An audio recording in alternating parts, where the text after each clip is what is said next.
જય જવાન જય કિસાન। તો આપ સૌને જણાવતા આનંદ થાય કે જે અમારા ગઈ સાલ અમારા ફાર્મ હાઉસ ઉપર ગલગોટાની ખેતી કરેલી હતી તે ગલગોટા હવે તૈયાર થઈ ગયા છે। જુઓ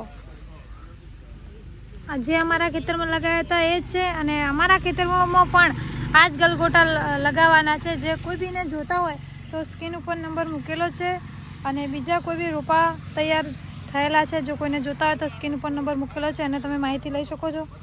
જો ગલગોટા ઘણા બધા સ્ટોકમાં તૈયાર થઈ જાય તો તમારે પણ જો જોતા હોય તો સ્ક્રીન ઉપર નંબર મૂકેલો છે અને ગલગોટાની ખેતી કરવાથી ઘણા બધા ફાયદા પણ થાય છે। જમીનમાં રેમેટો રોગ આવતો નથી, ખેતરનું લોકેશન સારું બને અને આપણી ઓછા ખર્ચે આપણા ખેતરમાં નફો પણ વધારે મળે। જય જવાન જય કિસાન। તો જે ગલગોટા વાવવાની વાત કરવા જઈએ તો ગલગોટા વર્ષમાં 2 વખત વાવી શકાય। એક છઠ્ઠા મહિનામાં વાવણી કરી શકાય અને એક ડિસેમ્બર મહિનામાં વાવણી 12મા મહિનામાં વાવણી કરી શકાય।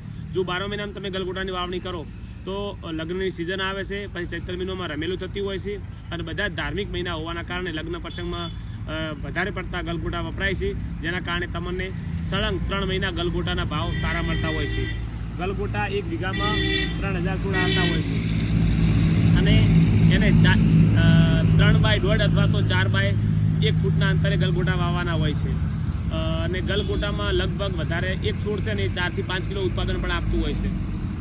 ગલગોટા એક સારામાં સારી ખેતી છે, જેના કારણે આપણા ખેતરમાં કાયમ માટે નેમિરોડ ગાયબ થઈ જાય છે। નેમિરોડ આવતો હોય એવા લોકોએ ગલગોટાને આંતરપાકમાં ફરજિયાત વાવણી કરવી। ખેતીમાં આંતરપાકમાં કરી શકો અથવા તો તમે તરબૂચમાં પણ કરી શકો અને ટામેટામાં પણ કરી શકો, તો જેથી કરી અને આપણો ડબલ આવક થઈ શકે છે 2 પાક સાથે કરવાથી। તો જેને પણ ગલગોટા જોતા હોય, જેને સ્કીન આઈડી પર જે અમે નંબર જે ફોટો મૂક્યો છે ગઈ સાલનો, એ જ ફોટાવાળા ગલગોટા છે। જેને પણ વાવવા હોય એ અમારો કોન્ટેક્ટ કરી અને આજે જ બુક કરાવો।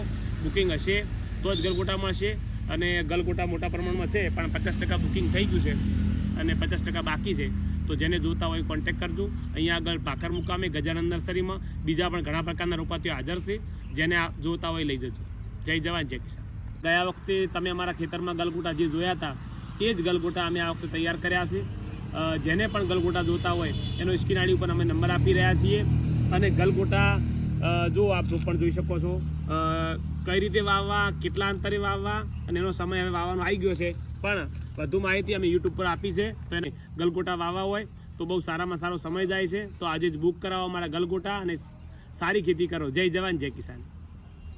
જો રોપા આવી રીતના કોકોપેડમાં તૈયાર કરવામાં આવે છે અને આ છે ટ્રે જેમાં બધા રોપા તૈયાર કરવામાં આવે છે। ઘણા કહે છે કે રોપા કઈ રીતે તૈયાર કરતો, આ કોકોપેડ છે જેમાં માટીની જગ્યાએ રાખવામાં આવે છે।